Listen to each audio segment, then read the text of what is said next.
할렐루야. 오늘은 요한복음 1장 19절에서 28절 말씀을 가지고 저와 여러분이 은혜를 나누도록 하겠습니다. 네, 오늘 말씀은 이 세례 요한이 증언자라는 것이 확실하게 나타나는 본문입니다. 구원사적으로 볼 때 세례 요한은 독립적으로 어떤 중요한 직무를 맡은 인물이 아닙니다. 세례 요한은 자기 스스로가 말할 때 나는 메시아도 아니고 말세에 오기로 되어 있는 엘리야도 아니고 더더구나 모세와 같은 그 선지자도 아니다 라고 자기가 스스로 고백을 합니다. 그런데 세례 요한은 메시아가 누구인지를 증언하는 자다라고 자기를 그렇게 밝히고 있습니다. 예수님의 본질이 말씀이라면 세례 요한은 그 말씀을 전달하는 매개체인 소리라는 것이죠. 광야에 외치는 자의 소리다라고 스스로를 고백하고 있습니다.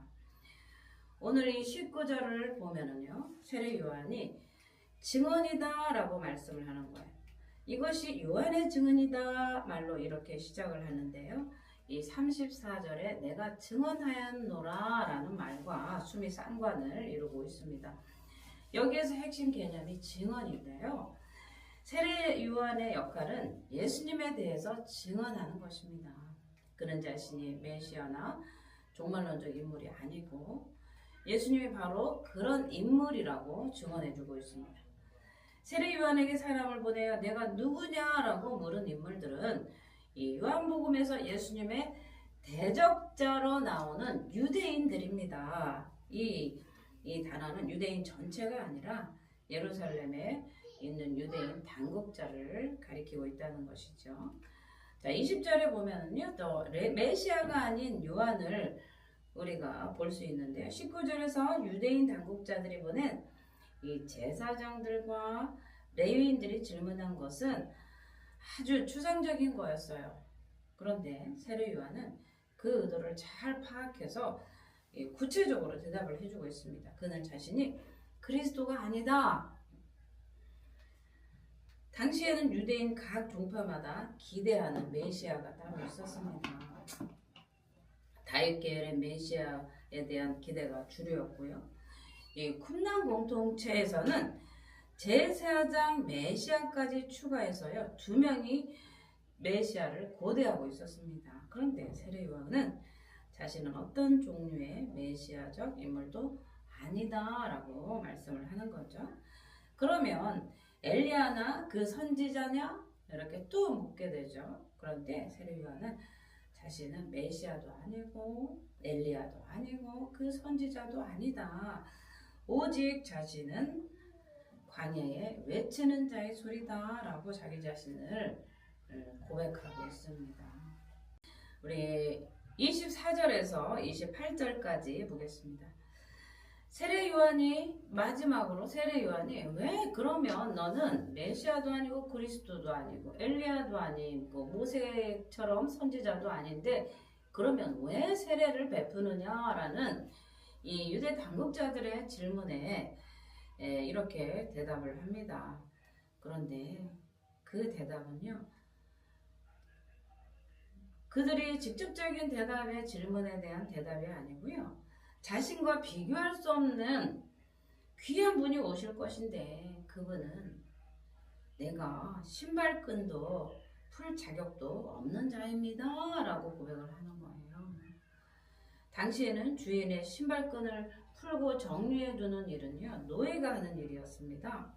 그런데 요한은 자신이 예수님 앞에서 노예보다도 못한 자라고 자기 자신을 아주 겸손하게 소개를 하고 있는 거예요. 요한은 자기 자신이 예수님의 신발끈을 풀 자격도 없다라고 말했던 그 요한을 통해서 우리는 무엇을 배울 수 있을까요? 사람들이 우리를 높일 때, 축혀줄 때 우리는 자신을 낮춰야 될 때다 라고 생각을 해야 되는 거예요. 그때 바로 내 자신을 낮출 때 예수님의 높임을 받기 때문입니다.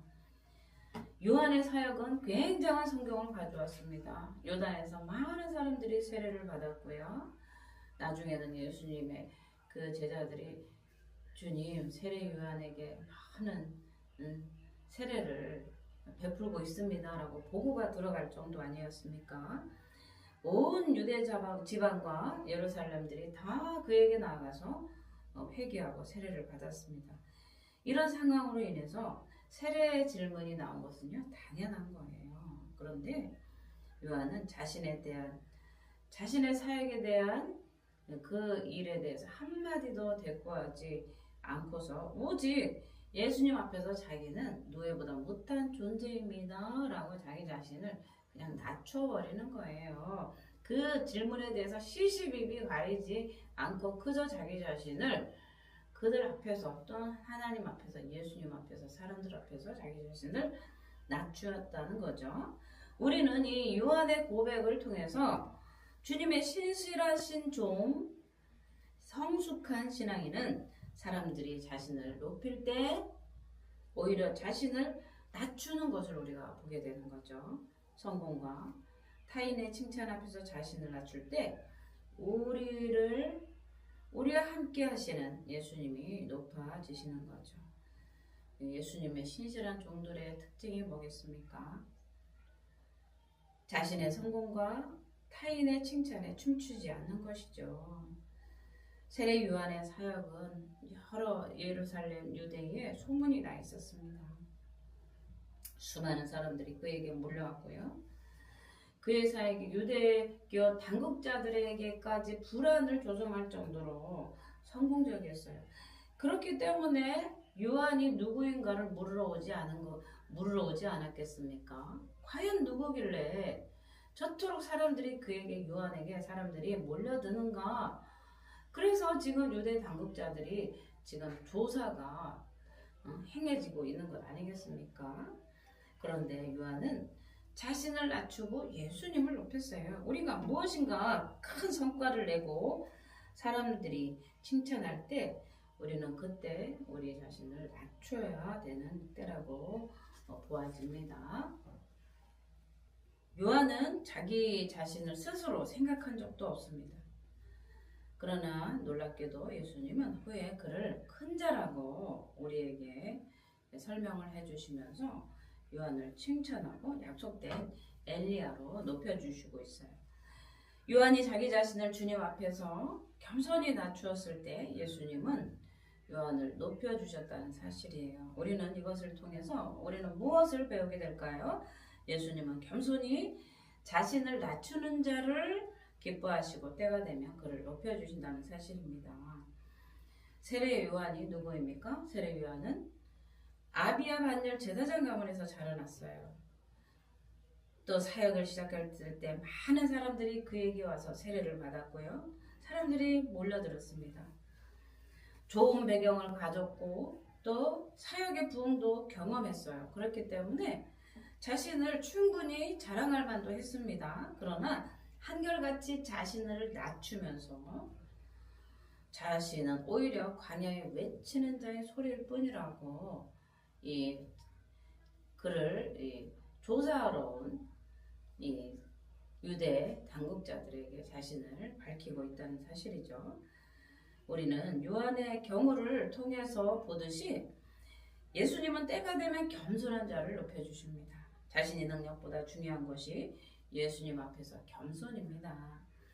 깊이 있는 신앙인들은요, 자신을 낮출 때 예수님이 높여주신다는 사실을 또 그 은혜를 우리는 경험할 수 있어야 됩니다.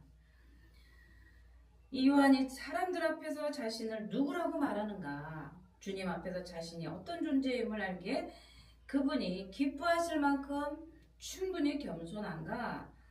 그런데 우리는 그렇지 않잖아요. 사람들 앞에 우리를 자신을 은근히 자랑하고 싶어 하고요. 은근히 드러내면서 자기가 가진 것, 자기의 능력을 자랑하고 싶어 하는 거죠.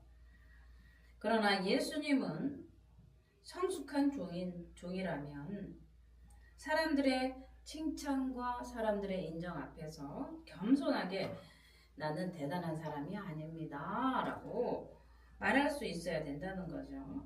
우리가 예수님 앞에 겸손한 모습으로 나아갈 때 기뻐하시는 것, 또 때가 되면 주님의 방식으로 우리를 높여주신다는 사실을 믿어야 할 줄 믿습니다. 네, 우리가 22절에서 23절을 보겠습니다. 이 제사장과 레위인이 계속되는 질문에 세례 요한은 자신을 처음으로 누군지 밝히는 거죠. 그는 자신이 주님의 길을 곧게 하라고 광야에서 외치는 자의 소리라고 말하고 있습니다.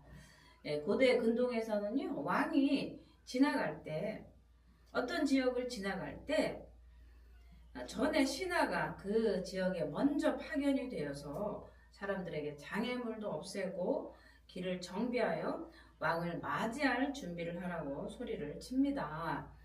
요한은 이사야 40장 3절을 인용하면서 그 역할이 자신의 것이라고 말하고 있습니다.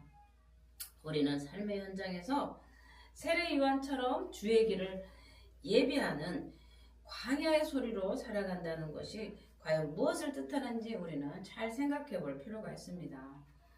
자기 자신의 일에 최선을 다하는 것, 또 자신 안에 계신 예수님을 드러나도록 복음이 전해지도록 하는 것, 물론 전도와 또 많은 사람들에게 예수 그리스도를 증거하는 것일 수가 있습니다. 이와 같이 세례 요한은 자신에게 맡겨진 사명을 묵묵하고 충성스럽게 나갔습니다. 자신이 속한 교회와 직장, 모임 등에서 자기 자신에게 맡겨진 일을 스스로 충성되게 해야 될 뿐만 아니라 사람들이 눈여겨볼 정도로 정말 성실성이 드러나야 되는 거죠. 그 안에서 예수 그리스도가, 그 예수 그리스도의 형상이 나타나게 되면서 예수 그리스도를 증언하게 되기 때문입니다. 우리가 최선을 다하는 삶을 사는 이유가 바로 이것입니다. 예수 그리스도의 그 형상이 우리 안에서 비춰지도록 우리는 세상 가운데 나가 빛과 소금의 역할을 감당할 수 있도록 우리를 세상 가운데 하나님은 우리를 보내주셨기 때문에 그것이 바로 예수 그리스도를 증거하는 요한이 광야에서 외치는 소리로서 행했던 그 충성된 사역과 그것이 우리에게 주어진 사역 사명과 같은 맥락이라고 할 수 있습니다. 우리는 누구나 주인공이 되고 싶어 합니다. 그런데 오늘 본문에서는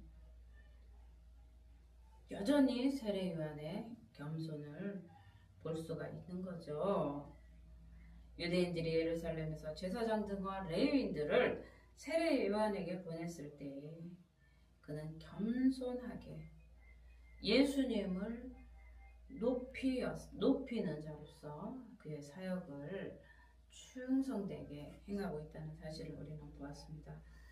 예수님은 세례 요한을 내 길을 준비한 사자로 인정해 주셨습니다. 세례 요한은 자신이 사라질 소리일 뿐이라고 말했지만 주님께도 우리에게도 영원히 기억될 소리로 남아 있습니다.